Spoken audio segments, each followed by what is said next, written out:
Assalamualaikum warahmatullahi wabarakatuh. Saya Ines Widya Samara dari kelas 12 Beta. Jadi saya akan memberikan contoh sifat koligatif larutan, kenaikan titik didih larutan dalam kehidupan sehari-hari. Yaitu salah satunya merebus telur.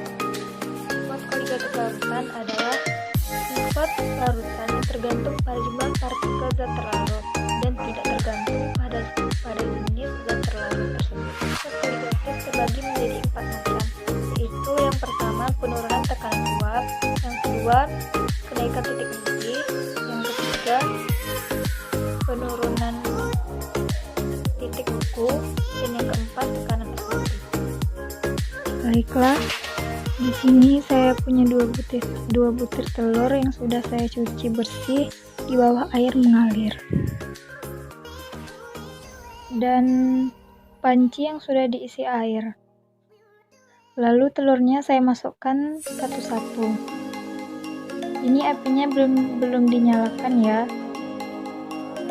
Untuk merebus telur, sebaiknya telurnya itu tenggelam di dalam air, supaya nanti proses kematangan sempurna dan semua sisi dari telurnya itu kena panas dari airnya dan bisa matang sempurna atau merata.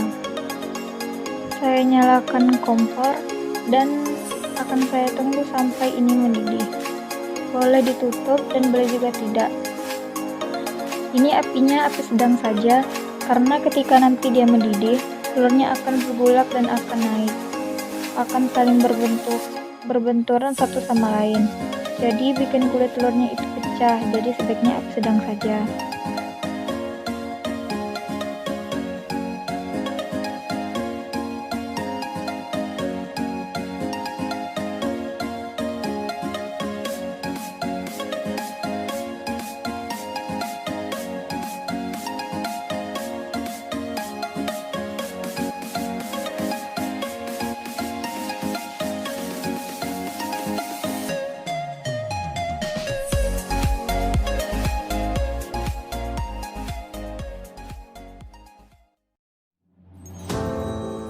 Setelah mendidih seperti ini akan ditunggu sampai 5 menit lagi, supaya panasnya benar-benar berkumpul di dalam dan matangnya dengan sempurna.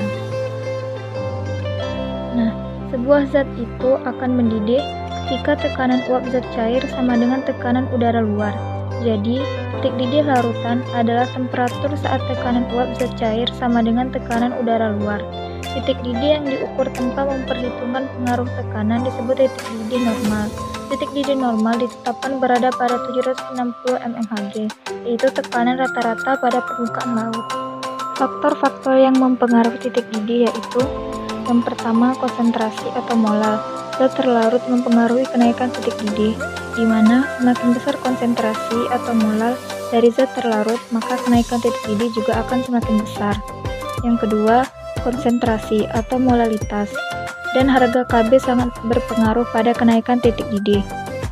Yang ketiga, semakin tinggi konsentrasi atau molalitas, semakin tinggi pula kenaikan titik didihnya. 4. Semakin tinggi harga Kb, semakin tinggi pula kenaikan titik didihnya. Harga Kb diperoleh dengan melakukan pengukuran kenaikan titik didih dari larutan encer yang telah diketahui nilai molalitasnya, atau mengandung zat terlarut yang diketahui jumlah dan massa molalnya. 5. Dalam konsentrasi yang sama, jenis zat yang terlarut mempengaruhi kenaikan titik didih suatu larutan, di mana larutan elektrolit memiliki kenaikan titik didih yang lebih tinggi daripada kenaikan titik didih pada larutan non-elektrolit. Nah, ini udah 5 menit ya teman-teman. Kita lihat bagaimana hasilnya.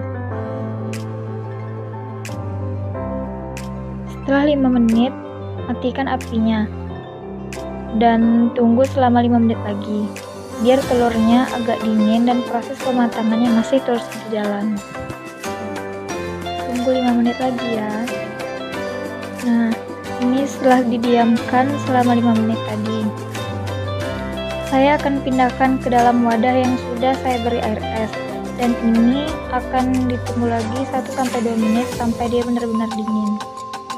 Jadi, telur yang mau kita kupas itu harus dalam keadaan dingin.